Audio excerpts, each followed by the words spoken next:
Hello everyone, ICT virtual classes में मैं योगेश खेमनी आपका स्वागत करता हूं। तो जैसा कि आप जानते हैं, हम क्वेश्चंस कर रहे थे काइनेटिक एनर्जी के ऊपर और उसी चीज को आगे बढ़ाते हुए बात करते हैं कुछ और प्रश्न पर। तो जैसे क्वेश्चन है, a ball of mass 50 kg is moving with velocity of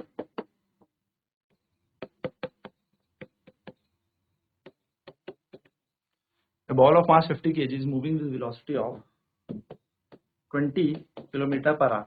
20 नहीं, 20 में मजा नहीं आएगा, 36 kilometre per hour. Point point में आंसर आता तो मजा नहीं आता ना, है ना। 36 kilometre per hour. Find the kinetic energy of the ball. क्या कह रहा है, एक वस्तु, एक 50 किलोग्राम की वस्तु,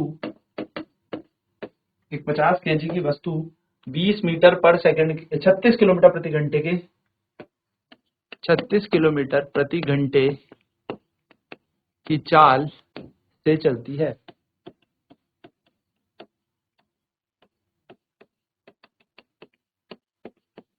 इसकी गतिज ऊर्जा ज्ञात करें। चलिए, तो हमें सबसे पहले यहाँ पर मास देना है, मास ऑफ बॉडी। वस्तु का द्रव्यमान हमें यहाँ पर देखना है। वस्तु का द्रव्यमान है m बराबर 20 किलो, 20 किलो सॉरी 50 किलो है, 50 किलो। वस्तु का द्रव्यमान हमें 50 किलो दे रखा है। हमें यहाँ पर वेलोसिटी ऑफ बॉडी दे रखी है, वेलोसिटी ऑफ बॉडी यानी कि वस्तु का वेग। तो वेग है 36 किलोमीटर प्रति घंटे। 36 किलोमीटर प्रति घंटे की चाल से चल रही है, यानी कि अगर वेलोसिटी को मीटर पर सेकंड में निकाली जाए तो ये होगा 36 गुणा 5/18। तो 18 के 18, 18 दूनी 36, यानी कि 5 दूनी 10 मीटर पर सेकंड हमारी वेलोसिटी। काइनेटिक एनर्जी निकालनी हम जानते हैं, half m b square kinetic energy का फॉर्मूला। तो के की जगह के, हाफ की जगह हाफ, एम की जगह कितना आ जाएगा 50 और बी की जगह आ जाएगा 10 का स्क्वायर। तो यानी कि 1/2 इंटू 50 इंटू 100, ये काटेगा इसे 50 टाइम्स और यह आ जाएगा 2500 जूल। यानी कि हम कहेंगे काइनेटिक एनर्जी कितनी, 2500 जूल है। यानी कि हम कहेंगे kinetic energy, the kinetic energy of the ball is 2500 joule.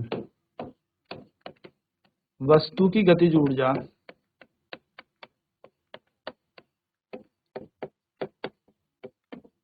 2500 joule है। तो इस तरीके से आपको प्रश्न करना है। सारे गिवन डेटा आपको नोट डाउन कर लेना है, देन फॉर्मूले में पुट ऑन कर दीजिए वैल्यूज। चलिए फटाफट इसका आंसर निकालेंगे, फिर बढ़ते हैं आगे।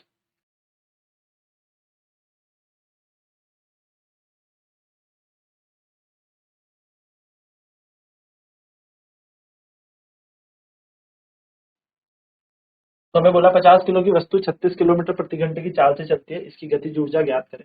तो मास ऑफ द बॉडी, वस्तु का द्रव्यमान m बराबर 50 केजी है। वेलोसिटी ऑफ द बॉडी, वस्तु का वेग है 36 किलोमीटर प्रति घंटे की चाल से वस्तु चल रही है। तो हमें पता है मीटर पर सेकंड में, देखिए 36 गुणा 5/18, 18 से 36 कटेगा 2 टाइम, तो 5 दूनी 10, 10 मीटर पर सेकंड यहाँ पर इसका वेग बन जाएगा। और अगर गतिज ऊर्जा देखी जाए तो हाफ एम वी स्क्वायर होता है, तो हाफ एम की जगह आएगा 50 और वी का स्क्वायर होगा 10 का स्क्वायर। तो हाफ इंटू 50 इंटू 100, 10 का स्क्वायर 100 होता है। सॉल्व करेंगे तो 2500, 5 पंजे 25, 200, तो 2500 बोल सकते हो या 2500 जूल बोल सकते हो। तो हम कहेंगे काइनेटिक एनर्जी बॉडी की कितनी है, 2500 जूल है। चलिए नेक्स्ट क्वेश्चन देखते हैं। क्वेश्चन कह रहा है, अ mass of 50 kg is moving with the same kinetic energy, with the same kinetic energy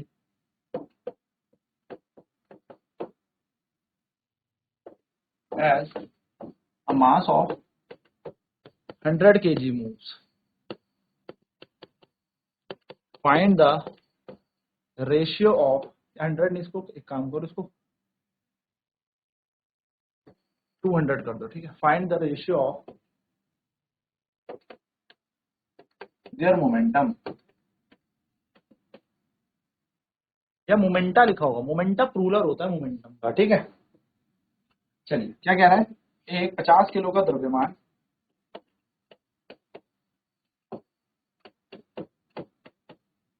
एक 50 किलो का द्रव्यमान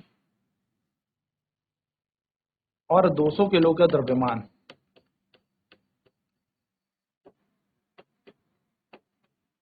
एक 50 किलो का द्रव्यमान और 200 किलो का द्रव्यमान समान गतिज ऊर्जा से समान गतिज ऊर्जा से चल रहे हैं, इनके संवेगों का या संवेग का अनुपात ज्ञात करें। तो इनके संवेग का अनुपात हमें ज्ञात करना। सिंपल सा क्वेश्चन हमारे पास है, एक मास हमें दिया है, मास ऑफ बॉडी ए, वो है 50 केजी, ठीक है। Mass of body is 50 KG, यानी कि ए वस्तु का द्रव्यमान,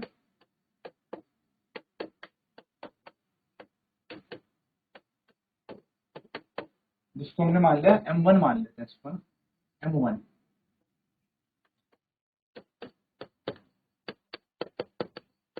50 किलो। काइनेटिक एनर्जी मान लेते हैं बॉडी ए की,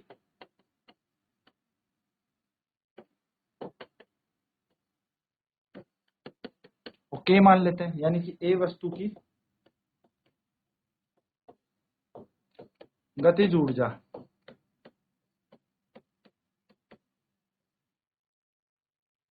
वो भी के है, ठीक है। ए वस्तु की गतिज ऊर्जा भी के है। फिर अगर हम बात करें mass of body m1 50 KG, पहली बॉडी की काइनेटिक एनर्जी भी ए लिख ली हमने, ठीक है, मतलब काइनेटिक एनर्जी के मान ली हमने। मोमेंटम मान लेते हैं,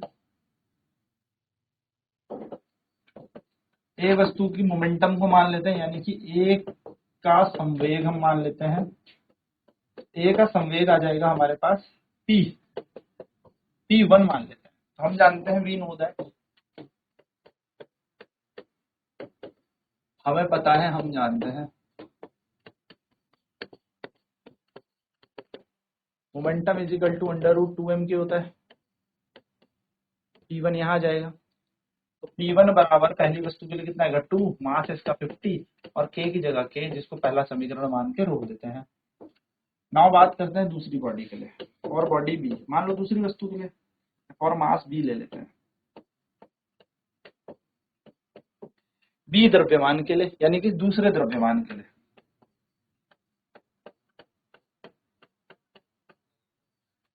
बी द्रव्यमान के लिए।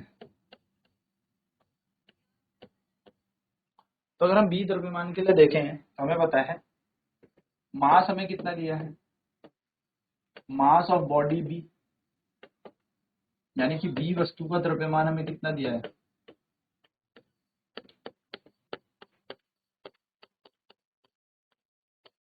वो हमें दे रखा है, बी वस्तु का द्रव्यमान हमें दे रखा है 200 kilo. Velocity of body b,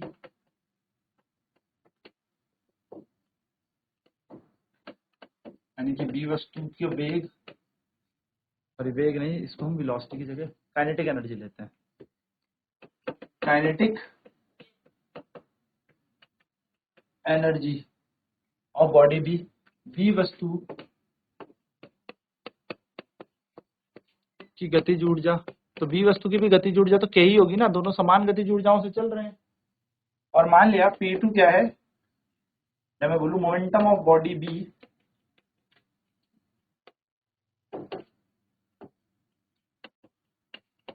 b वस्तु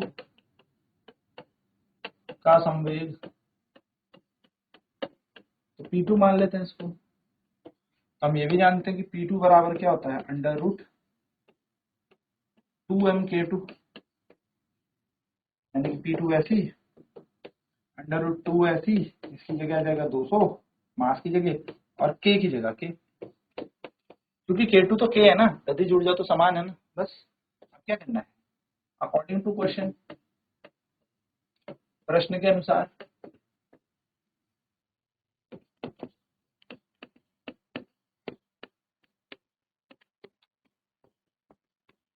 प्रश्न के अनुसार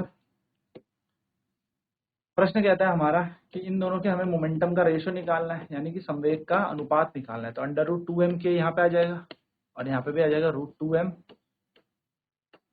के। बस फर्क ऐसा है कि पहले वाले का मास कितना था 50, तो 2 गुणा 50 गुणा के, और दूसरे वाले का कितना द्रव्यमान 100 200 सॉरी, तो 200 बन जाएगा। तो P1 अपॉन P2 जो बनेगा वो बन जाएगा अंडर रूट 2 इंटू 50 इंटू के होल डिवाइडेड बाय 2 इंटू 50, यहाँ पे आएगा 200 इंटू के, 2 से 2 कट गया, के से के कट गया, यानी कि P1 अपॉन P2 जो आया वो आया अंडर रूट 50/200, और 50/200 को काटेंगे तो 1 अपॉन कितना बन जाएगा, 0 से 0 4, 1/4। तो P1 अपॉन P2 बराबर आएगा 1/2, और P1:P2 आएगा हमारे पास 1:2, और ऐसे हम यहाँ पर क्या निकाल लेंगे, संवेग का अनुपात निकाल देंगे, सिंपल। तो हम कहेंगे द मोमेंटम या the ratio of the momentum या momenta, the ratio of the momenta is 1:2। चलिए नोट कर लेते हैं फटाफट।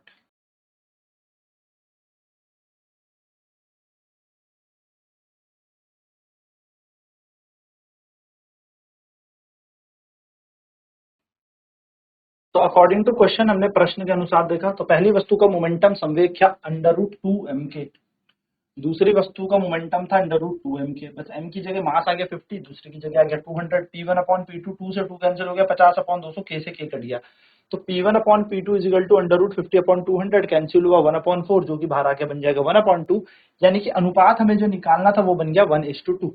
तो 1:2 का अनुपात यहाँ पर बन गया हमारे पास, यानी कि हमारे पास हम कहेंगे कि जो मोमेंटम का रेशियो है वो कितना आ गया 1:2। फटाफट से एक और इस पे क्वेश्चन करते हैं, लेकिन इस बार हम डायग्राम फॉर्म में करते हैं कि मान लो एक मास है आपका 1000 kg का, और एक और मास है आपके पास जो है आपके पास 10⁵ kg का, ठीक है। ये दो मास हैं, दोनों के पास काइनेटिक एनर्जी सेम है, काइनेटिक एनर्जी क्या है इनके पास सेम है, दोनों की गतिज ऊर्जा k है, दोनों के पास समान गतिज ऊर्जा, इसके पास भी जो गतिज ऊर्जा है वो k है, यानी कि जो काइनेटिक एनर्जी है वो k है। इनसे मोमेंटम का रेशियो पूछ लिया, तो इसके पास का मोमेंटम P1, इसका मोमेंटम P2, हमसे पूछा है find the ratio of momentum, find the ratio of momentum, यानी कि संवेग का अनुपात ज्ञात करें।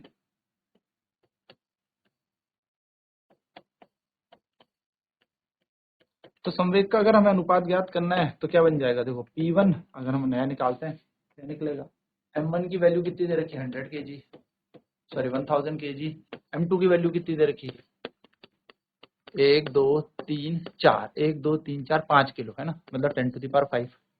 यहाँ पर काइनेटिक एनर्जी इसकी k है, इसमें गतिज ऊर्जा कितनी है इसकी भी k है,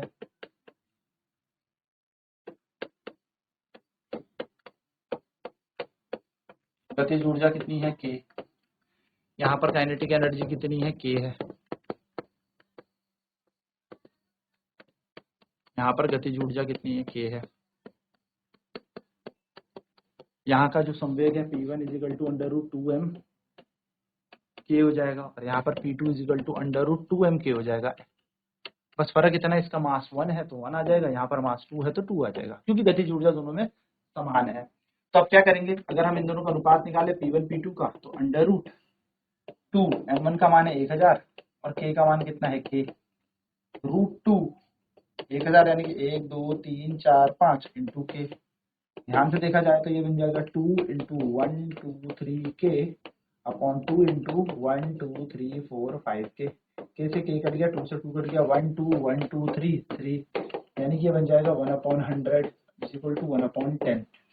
यानी कि हमारे पास जो रेशियो आ गया वो P1/P2 का कितना आ गया 1/10। तो P1:P2 कितना आया 1:10। 1:10 का हमारे पास अनुपात आ जाएगा, संवेगों का रेशियो हमारे पास आ जाएगा।